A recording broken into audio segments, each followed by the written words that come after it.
É dia da gente falar sobre dependência química, que é um assunto sério, urgente, com a turma de Amor Exigente, que é maravilhosa. Amor Exigente é uma instituição que tem transformado muitas vidas. É uma instituição que trabalha sem fins lucrativos, são grupos de auto e mútua ajuda. Uma vez por semana, gente, 2 horinhas. Aí você fala, só isso faz uma diferença, uma transformação tão grande. E é um programa de sucesso que está espalhado pelo Brasil, América Latina. É sem custo nenhum, ninguém paga para participar, tá? E realmente consegue aí entrar na sobriedade. Você que tem um dependente químico na sua família entende melhor o que é essa doença. E hoje, para a gente entender um pouco mais sobre a dependência química, eu recebo o Miguel Tortorelli, que é presidente hoje da Federação de Amor Exigente, e o psicólogo Sérgio Castilho. Sejam bem-vindos os dois. Miguel, prazer em recebê-lo. É sempre uma alegria. Sérgio, muito obrigada por estar aqui com a gente. Muito bom te receber também. Senta aqui bem pertinho. O Sérgio é da clínica Gran House, não é isso? É isso. Que é uma clínica bem estruturada. Eu dei uma olhada, não só linda, mas ela é completa em termos profissionais, né? Ela é bem bonita, Cláudia. Se a gente tentou, aí a gente tenta o máximo da nossa infraestrutura descaracterizar esse ambiente deletério que tem as unidades de psiquiatria, hospitalares, e termina também fazendo mal para a saúde mental. Então, ela tem muita cor, a infraestrutura dela é muito bonita, né? Te convido o programa onde ele está lá. Isso é importante, com a gente. né? A gente tem que pensar em tudo, inclusive no bem-estar do dependente químico. Tem muita gente que ainda tem um preconceito, né, Miguel? Vai falar assim, dependente químico, o que é? Isso aí é malandragem, mas é uma doença. É doença, né? E, infelizmente, por falta de informação, é o que o teu programa faz, levar a informação, que é o que é necessário, né? Porque nós temos o uso, o abuso e a dependência química.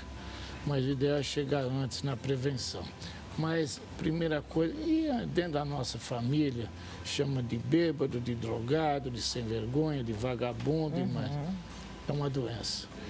Agora, Sérgio, essa coisa de ser bonita, colorida, e o tratamento? Como é que é o tratamento? E hoje é tratamento que as pessoas querem que nós saber vamos assim, falar, né? Meu filho está nas ruas, eu estou com a minha filha perdida, como é que eu faço? Existe tratamento? Cláudia, primeiro eu quero te parabenizar assim, pela coragem de estar tratando desse assunto, né, na contemporaneidade. Um assunto onde nós temos quase 30 milhões de famílias aqui no Brasil sofrendo já com dependência já estabelecida, né? Mas é uma coisa que não dá tanta audiência, assim, no sentido... É verdade. As pessoas, elas procuram... Aqui a gente fala do que é bom e as pessoas gostam de ver desgraça, né? A gente fala de esperança, a gente fala de possibilidade de tratar. chama muito mais atenção, né? Então, quero te parabenizar. Obrigada. E agradecer pela essa oportunidade de a gente estar conseguindo multiplicar um pouquinho mais esse assunto, né? Como o Miguel faz isso no mundo inteiro e a gente tenta também ter essas contribuições. O trato da dependência química, Cláudia, é muito difícil, porque ninguém consegue fazer isso sozinho, está fadado ao fracasso, aqueles profissionais que têm a prepotência de tentar fazer isso sozinho, não quer. Nós temos uma rede que não se comunica, não tem essa intersecção entre as unidades, não temos protocolos definidos aqui no Brasil para atendimento do TUS, do transtorno por uso de substância. Então, cada um meio que faz o que quer, né? Então, nós não temos um protocolo muito bem definido. E isso tende a prejudicar dentro de uma doença tão estigmatizada que sofre discriminação e preconceito. As pessoas, o tratamento já começa com esse impeditivo. As pessoas não se expõem, porque se ela expor ao tratamento, é como se ela tivesse, por estar com a alma enfraquecida, é como se ela estivesse assumindo o que todo mundo fala. Um sem vergonha, um mau caráter, um bêbado, um safado. Né? E que a pessoa, quando ela se propõe a uma tratativa, ela está assumindo inconscientemente que ela é realmente essa pessoa fraca. E não é uma verdade. A verdade é que essa pessoa sofre de um transtorno por uso de substância ou de ordem secundária ou primária, né? E que aí necessita de uma equipe multi e transdisciplinar. Uma equipe que seja grande para todo o diagnóstico. O uso da substância, normalmente, quando ela entra dentro de uma família, ela apenas está denunciando que algo não está bem. Que essa família sistemática, algo não está bem, né, Miguel? Ela está acentuando, olha, esse foi o sintoma, foi o uso. Então, precisa ser investigado quais são as causas. E de forma sozinha, é impossível que se faça isso. Ou mesmo fazendo isso apenas com o próprio doente, também está o avanço no tratamento é pífio. Se faz necessária a mobilização dessa família sistêmica para entender onde começou toda a disfuncionalidade.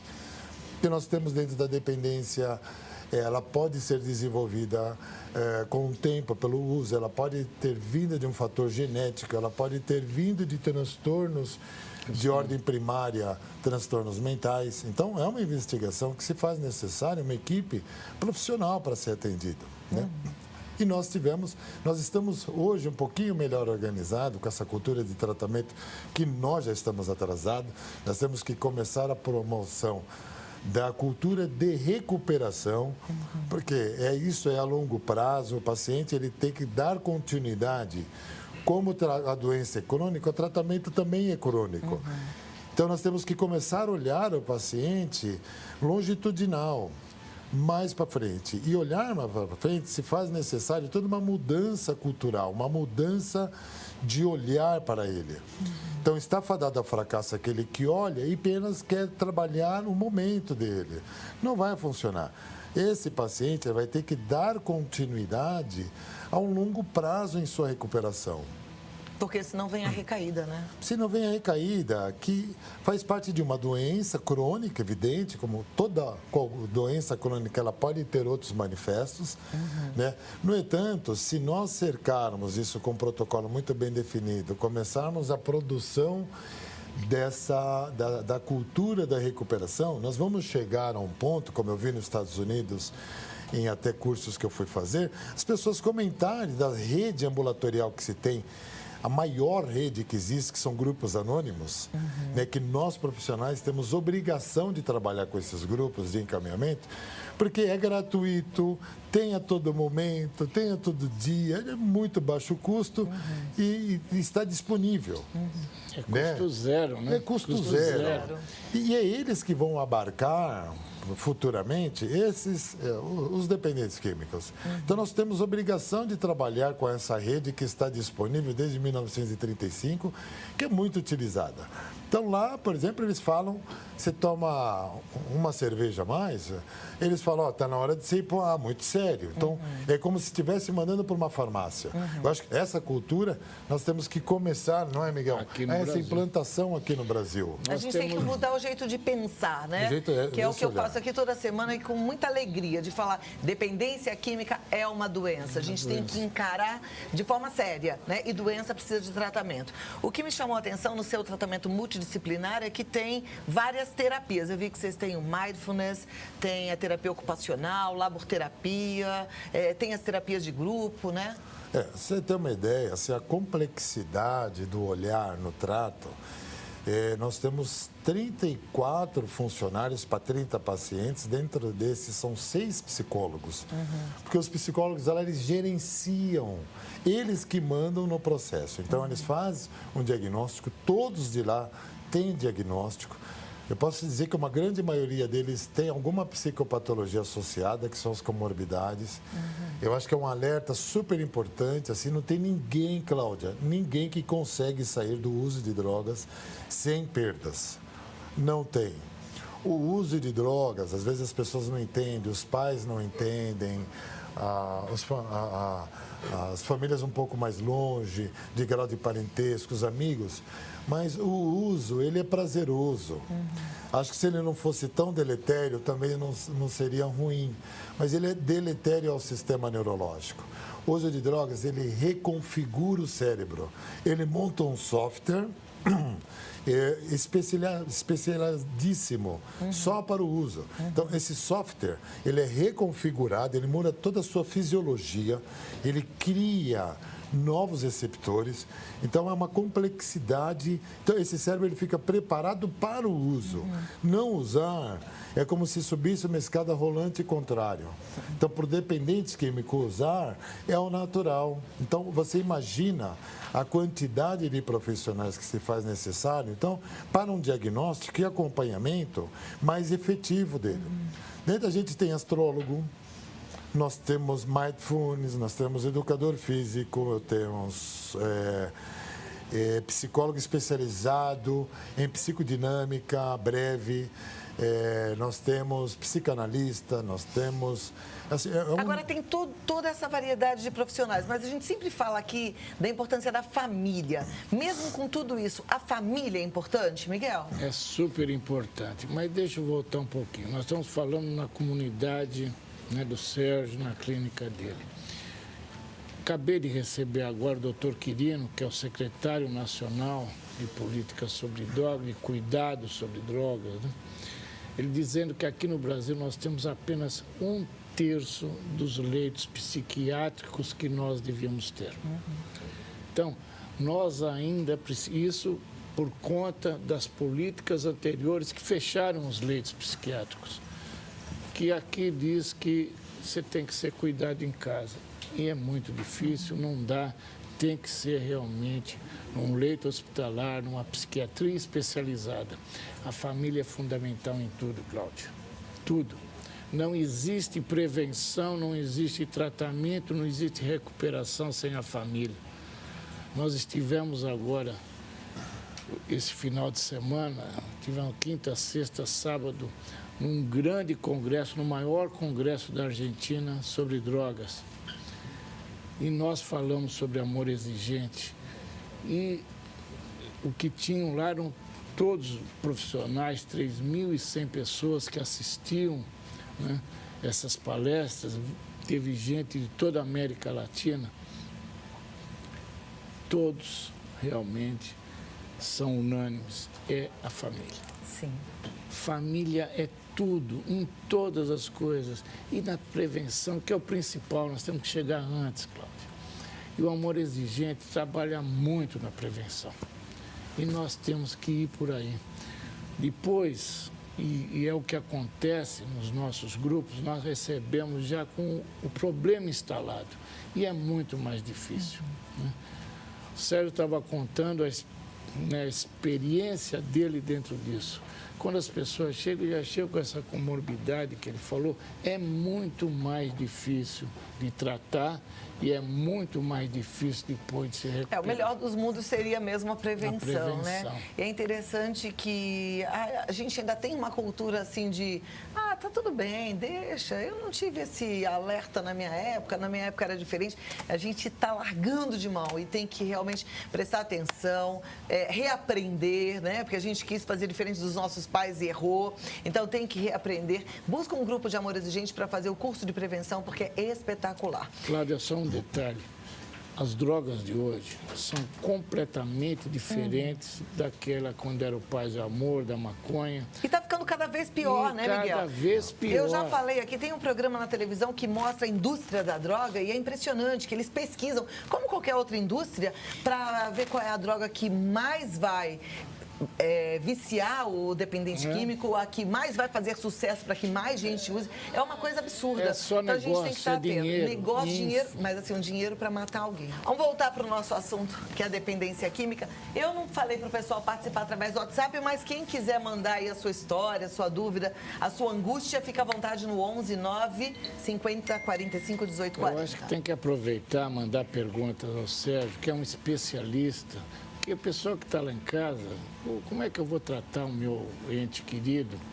Aproveite, manda a sua pergunta, vai ter um retorno. Com certeza nós temos que levar esperança. Existe vida após as drogas. Sérgio, existe chance de recuperar um dependente químico sem internação? Existe, sim.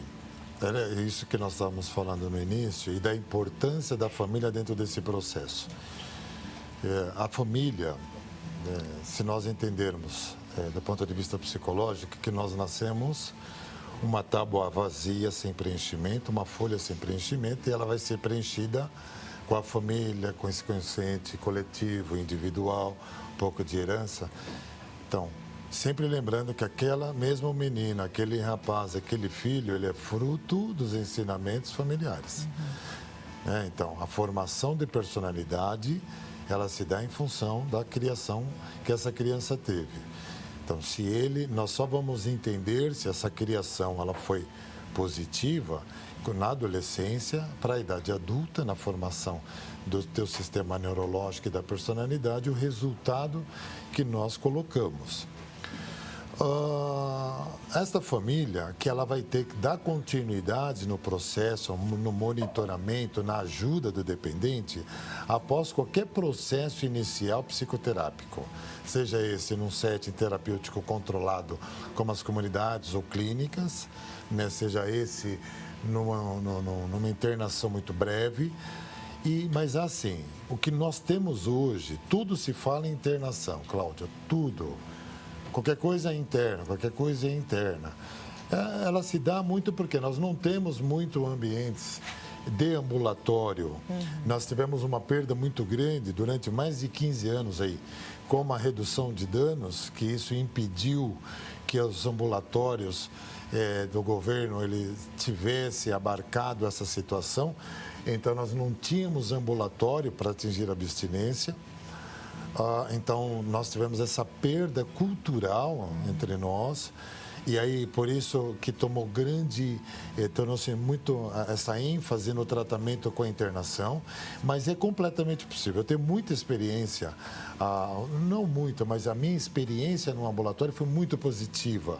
Isso quando eu fui gerente de um dos primeiros CAPs de São Paulo, abriu eu, o Ronaldo e o Jardim Ângela, os primeiros CAPs, e até hoje nós temos fruto disso fantástico. Então, funciona assim o tratamento ambulatório. Nós temos muito poucos ambulatórios acessíveis. E os ambulatórios acessíveis que nós deveríamos de ter, que são os CAPs, eles trabalhavam com redução de danos. Agora, com a mudança, doutor Osmar Terra, doutor Quirino, que com esse novo olhar de atingir a abstinência, talvez a gente abra novamente isso. Mas Então, qual é o papel da família nesse sentido? De busca de um especialista, é o que eu sempre falo. Umas 3 semanas atrás, eu tive uma solicitação de uma internação e não me senti à vontade. Eu fui atender primeiro ali no hospital, entender o que estava se passando e eu mudei completamente o projeto. Eu falei, ele só vai ficar comigo 20 dias. E para esses 20 dias fazer apenas uma interação sociofamiliar, para que vocês comecem a conversar, que estava um cabo de aço muito grande, as duas forças e nenhum dos lados iria ganhar. Então a única coisa que eu fiz no diagnóstico é fazer essa interação. Então, desintoxicando. Ele já estava desintoxicado, foi esse o meu estranhamento, porque ele estava 8 meses já internado e queria fazer um contrato de mais 6. Eu falei, não vou fazer isso, eu vou primeiro atendê-lo. E aí, de 6 meses, passou para 20 dias. Então, a necessidade que se tem de um especialista fazer uma prévia, uma avaliação. Né? Então, nós temos ambulatórios, nós temos grupos anônimos que são ambulatórios gratuitos, nós temos especialistas que podem fazer um psicodiagnóstico inicial. É claro que depende muito do momento desse paciente. Né? Nós temos drogas, às vezes, que permitem, outras não. O crack é muito demonizado, mas nós temos 1,5 milhão só que fazem uso, se for ver. Né? Que ela termina assustando muito mais, porque ela leva a pessoa para o fundo do poço mais rápido. E pela meia-vida dessa droga ser extremamente curta, quanto menor a meia-vida da droga, mais ela tem um poder de tornar a pessoa dependente. Quanto maior a meia-vida da droga, ela é mais difícil, ela demora mais para tornar a pessoa dependente. E o crack, a meia-vida dela é muito ínfima, é extremamente pequena. Então, com isso, se faz necessário. Passa o efeito que ele usa... Meia-vida, você diz, é o efeito da droga no organismo? É o efeito da droga. Tá. Desculpa do termo científico, então, às vezes. Meia-vida é quando é um efeito curto. Exatamente. A meia-vida é o período que tem do efeito da droga. Tá. Então é muito pequeno realmente, por isso... A maconha é 15 minutos, 10 minutos o máximo. E aí você usou 40 pedras num dia. Exatamente. Então isso Agora, assusta Sérgio, muito. Aproveita isso daí, pessoal que trabalha com redução de danos. O que muda quem fuma 40 pedras e vai fumar 20. Então, o que eles trabalham? Eles trabalham na ótica de substituição de A drogas. gente está falando agora de redução de danos, tá? O Sérgio falou que é uma política até usada, foi usada, né? nos Mas assim, ainda últimos fica anos. na cabeça de algumas pessoas, em alguns ambulatórios também, até Então, eu particulares. posso falar até com propriedade, Cláudia, porque eu nasci dentro da redução de danos. Eu comecei o trabalho na saúde mental com redução de danos pelo Ministério da Saúde com a ótica do HIV/AIDS. Então, era essa ótica que Mas nós fomos aí era trabalhar diferente, né? exatamente com usuários de drogas, que era ainda a incidência que nós tínhamos para o contágio do HIV. Então, nós fomos com essa ótica. Dessa ótica que nasceu Mas a política de redução de era danos para a droga. De danos Redução de para danos, HIV? eles não, no olhar da saúde do HIV, que é um programa específico, era para as pessoas não se contaminarem mais. Então, eles utilizavam, nós distribuíamos seringa para os usuários. E preservativos. E preservativos. Não se metia com o uso dele. Mas é em função disso que nasceu o CAPS, o primeiro CAPS. Porque eu atendia os usuários de madrugada e eles falaram, eu não quero outra seringa, eu quero parar.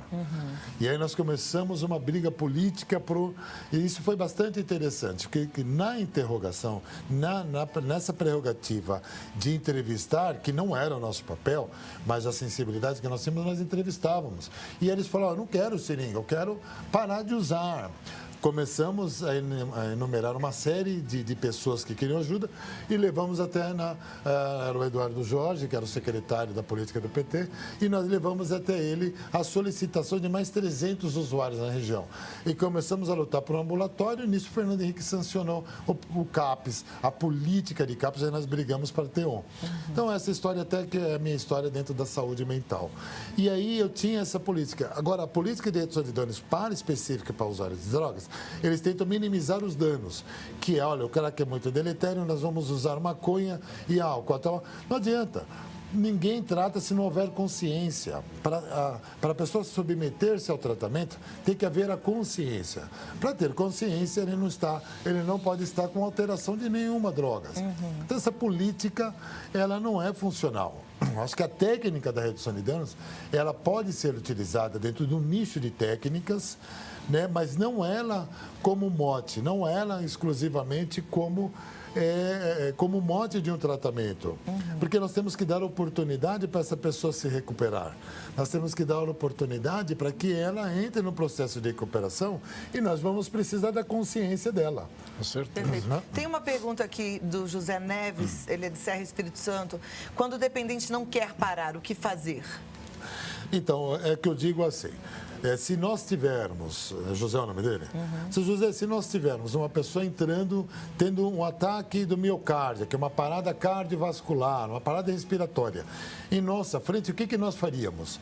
Essa pessoa, ela tem condição de falar, eu não quero, eu quero? Leva direto para o hospital. Leva, chama um resgate, chama o SAMU e leva. Então, a mesma regra se aplica para qualquer tipo de doença. O que impede de nós termos essa ação é muito preconceito, às vezes. Não, olha, se nós tivermos esse olhar que ele está padecendo de uma doença, nós temos obrigação, a obrigação enquanto ser humano, de fazer uma intervenção por esta pessoa. As outras perguntas são parecidas, então, para quem mandou perguntando o que fazer, a gente abandonou, a gente desistiu, eu acho que a resposta é a mesma. Você não abandona uma pessoa que teve um infarto, né? Você resgata, você leva para o hospital. É isso que a gente tem que fazer, né? Mas ele tem que ir para um grupo de apoio.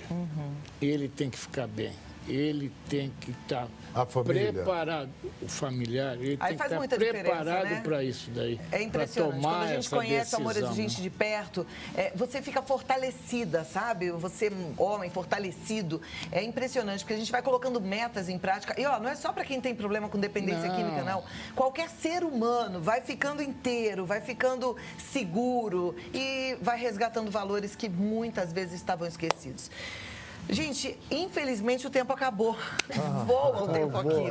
Mas assim, eu queria um recadinho final seu, Sérgio. Quero te agradecer mais uma vez. O Sérgio me ajudou bastante agora na internação de uma até colega de trabalho, não daqui da Rede Vida, mas que a gente se encontrou na vida, né? E que me chocou muito, porque a gente sempre acha que isso acontece e a gente nunca vai ver. É só aqueles que a gente não conhece. Aí quando você conhece alguém passando pela dor da dependência química, você fala, opa, coisa séria, né? Obrigada, viu?